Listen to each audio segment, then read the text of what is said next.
Silverstone, the home of the British Grand Prix.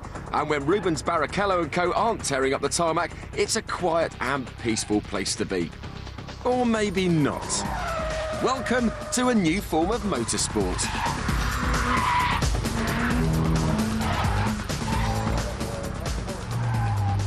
This, ladies and gentlemen, is the ultimate Japanese import.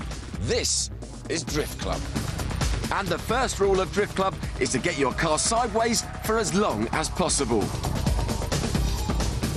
The Japanese kicked it off in the late 80s. Rear-wheel drive performance cars were cheap, and drifters would gather on deserted mountain roads, lighting up the rear tyres, sending them spinning through a series of bends.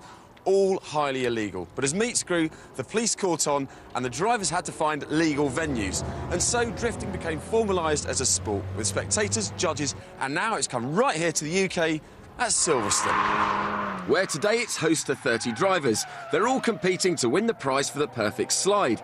Rules are simpler than a Premiership footballer. Just get it sideways for as long as possible. The longer the slide, the more points you get. Simple. To be in with a shout, drivers will have to hit as much as 100 miles an hour. A favourite car for drifting is Nissan's 200SX. You could pick one up for under £2,000. They're rear-wheel drive and they've got very even weight distribution front to back. And this one's got 400 horsepower, over double the standard car. Now, Kiki, 400 brake horsepower, that's the same as a Ferrari 360 Modena. What on earth have you done to it? Ooh, quite a lot of things. I think pretty much rebuild the whole thing, really.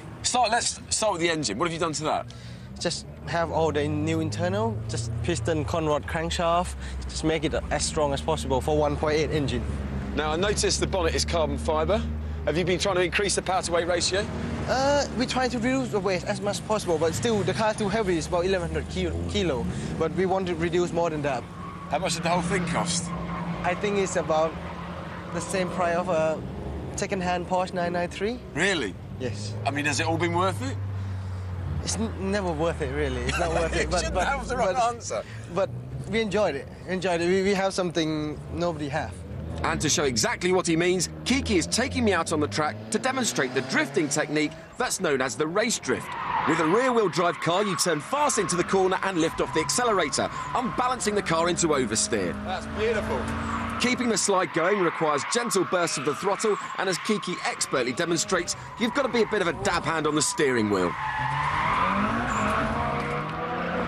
Wow, that is a talent you've got there, Kiki, a talent.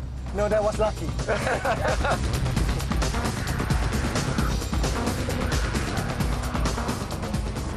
Ultimately, all this is to impress the panel of judges. I recognise him. The 30 cars were narrowed down during the course of the day, some more dramatically than others.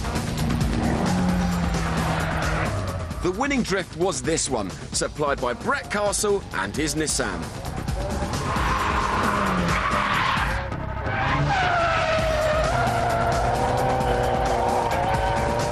So there you have it then, more action than you can shake a stick at, and all in road-legal cars that us mere mortals can afford. So, whilst drifting is currently on the fringes of motorsport, it could just be the next big thing.